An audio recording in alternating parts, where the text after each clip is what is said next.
All right. Thank you and good evening. Welcome back to another edition of Voir Dire, the podcast. And this is the Crime Talk edition. And once again, we are back talking about the Christopher Watts case currently pending in Weld County, Colorado. And what I'd like to talk about tonight is something that is really starting to bug me, and that is the non-release and non-disclosure of the autopsy report. And what's really starting to bug me is that I have, in addition to other people in the media as well as the general public, requested a copy of the autopsy report of Shanann Watts and her two girls. And the district attorney is fighting the disclosure of these autopsy reports.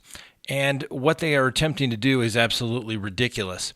So, to the credit of the Greeley Tribune, the local newspaper in Greeley, they have filed a request under the Colorado Open Records Act requesting that the autopsies be released. As you may recall, we talked about this last time, is that the district attorney filed a motion requesting that the autopsies not be released. The defense went along with it, and the judge kind of went along with it.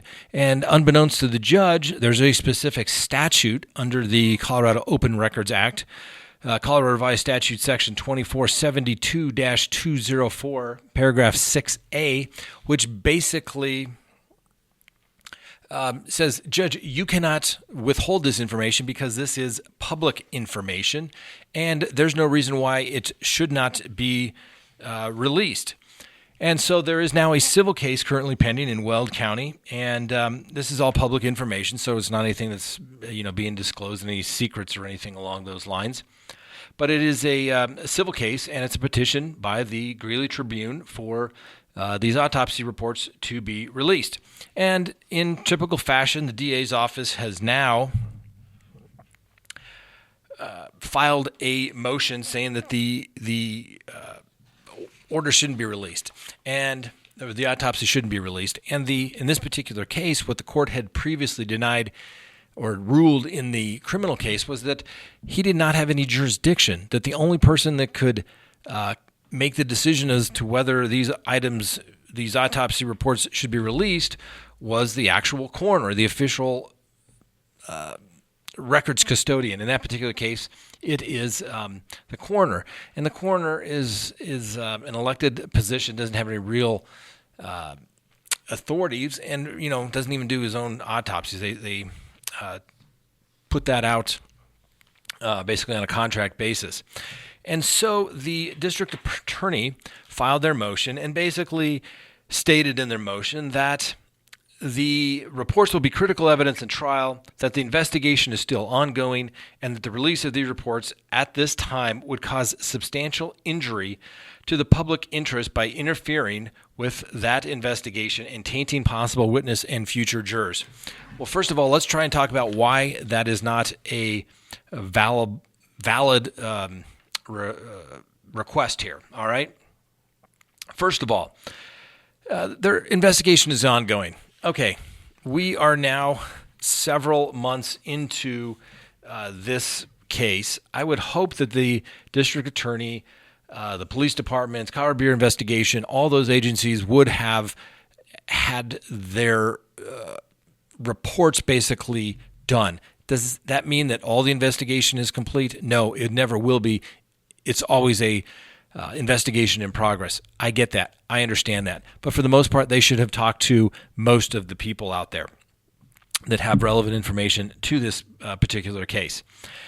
And so their district attorney is afraid that this is going to interfere with that investigation and taint possible witnesses. So I'm not sure what they think is going to taint possible witnesses, but whatever they have personal knowledge of, these witnesses, that's their story. That's what they know. That's what they saw. That's what they observed. And guess what, ladies and gentlemen?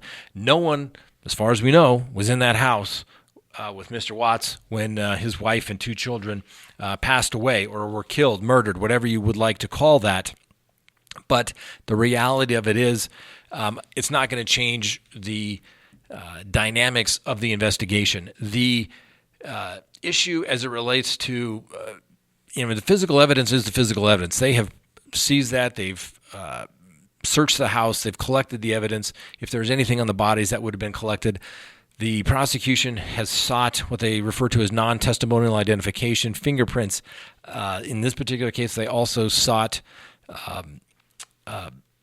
the prints of the bottom of his feet so that they can compare that to bare footprints that were found at various scenes and locations. So that has been done.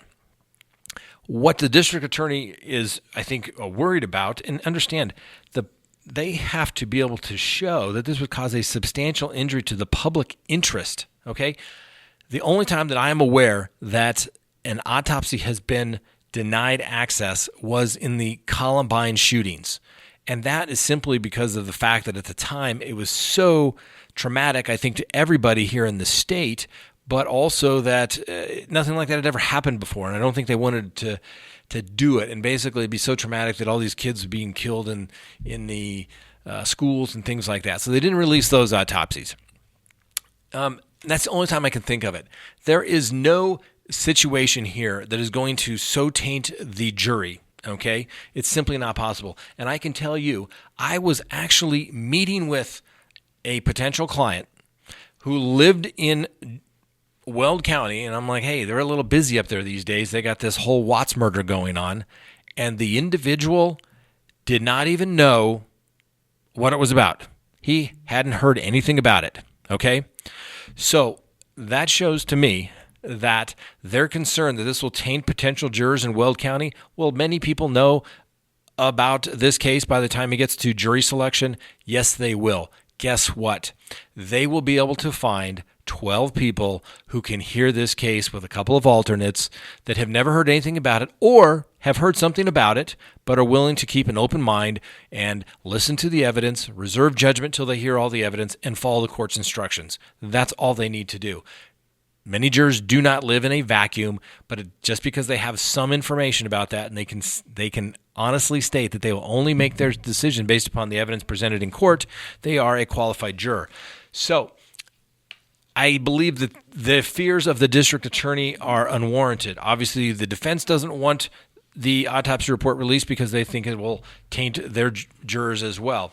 Frankly, as a defense attorney, I'd want that out there. I'd want as much information as out there. So when I do question those individuals at Voir Dire in the jury selection process, I know what they know. I can ask them what they know, and they can tell me what they know.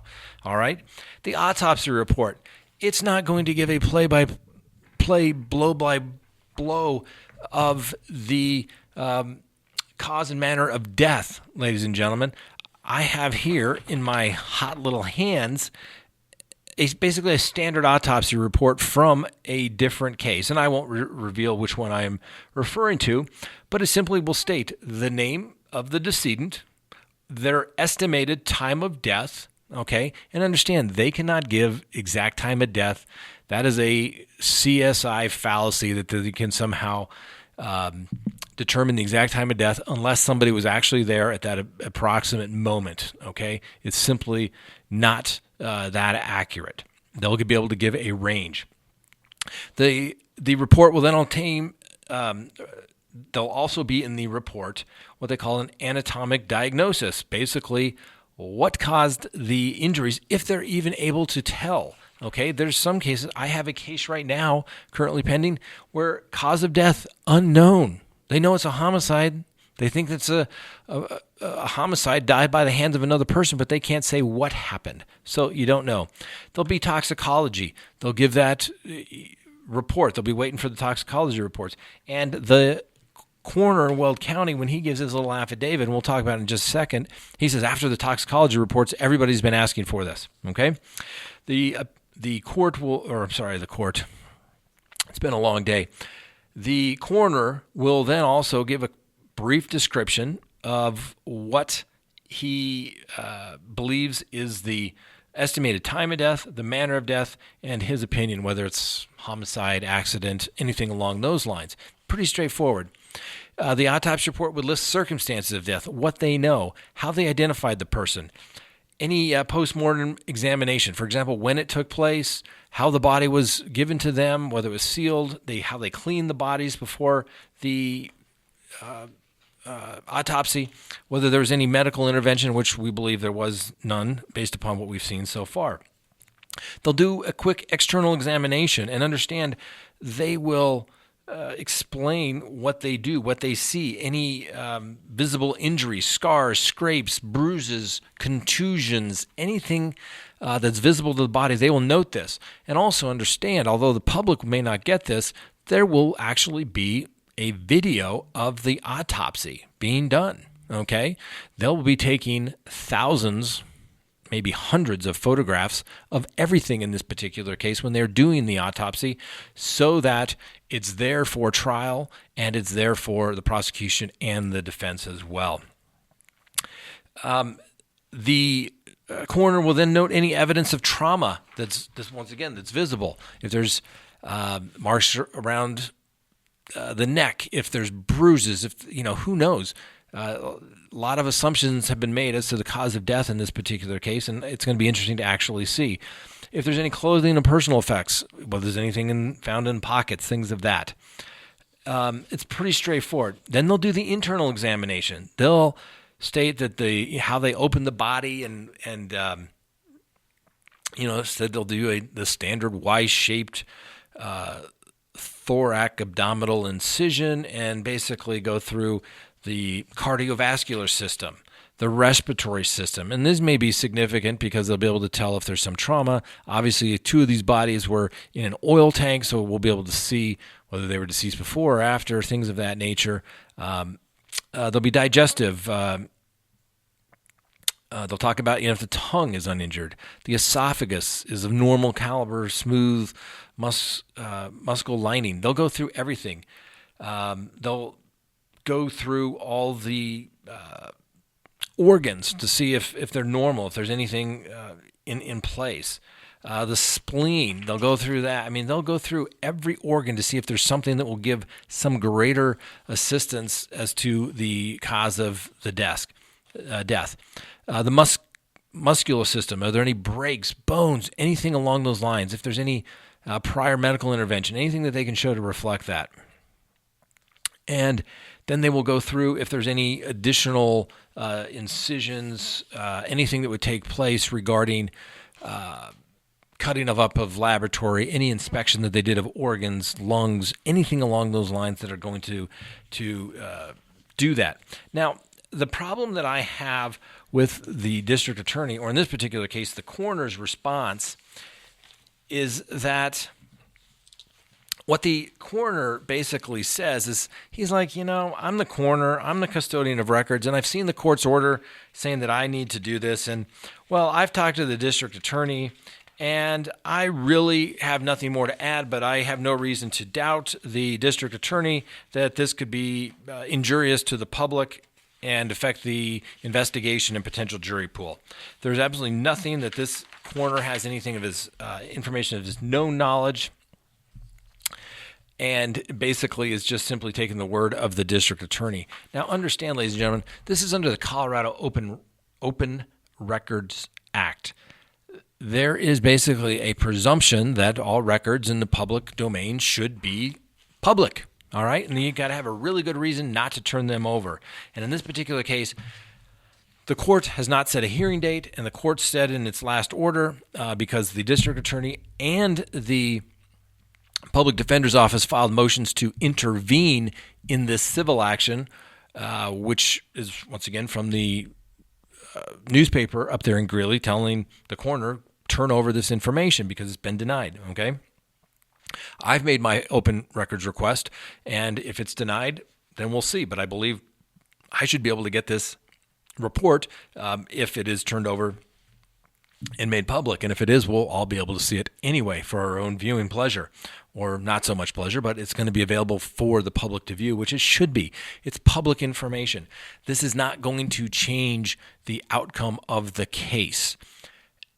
The cause and manner of death is not going to shape anything. These people are deceased. Most people have an idea of what's taken place. There's nothing so great in the public interest that this should not be replaced. In fact, everything indicates that it should be turned over, that it should be disclosed so that the public knows what's going on. And the coroner and the district attorney should not be basically cutting these deals to hold this evidence out there pending trial.